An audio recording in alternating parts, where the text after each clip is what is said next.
Hey everybody, this is Farmer Dave with Boise Urban Garden School, and today we're going to be talking about planting indeterminate tomatoes. So what does indeterminate mean?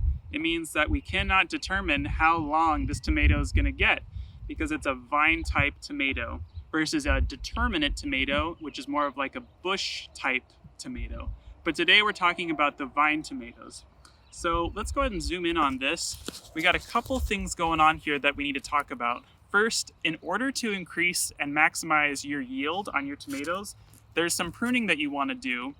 You don't have to do this, but it will create larger tomatoes, and you might not get as much fruit in total, but you'll have a better quality tomato and it will be larger. So in order to do that, you want to prune your tomatoes. First, you want to remove all of the yellow leaves at the bottom of the plant typically. And I'm just going to make my way up here and pick both leaves and suckers. Now, for those of you who don't know, a sucker is always going to be in the armpit of the tomato plant. You have the leaf here, and then coming at a 45-degree angle here is the sucker, and that's going to create a brand new vine that's going to produce fruit.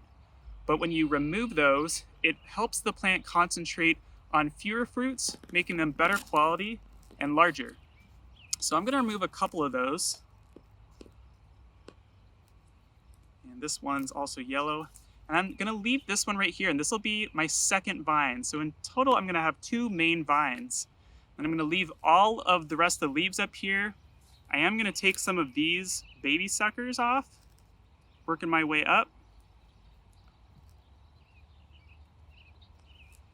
And lastly, I'm going to remove the flower, which I know sounds a little scary, but when you're planting your tomato, you want to make sure that it's getting established and focusing more on roots and leaves before it starts getting those heavy fruits.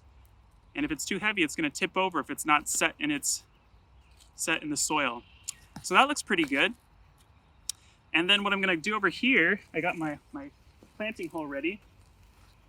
I'm going to bury at least the first 2 inches of the stem, and there's all these little, what are called adventitious roots, these little white hairs, and you'll see them on most tomatoes.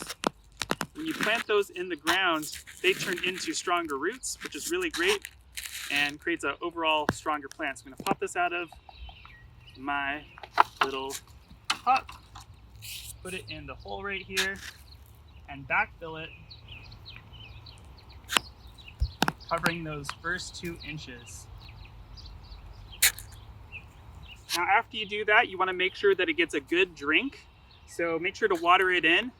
And as the vine starts going up, you'll want to provide some trellising. Sometimes you can use a tomato cage. Here we do something called the Florida basket weave, which I can talk about in a different video.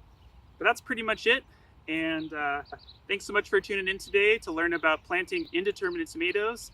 Be well, Boise.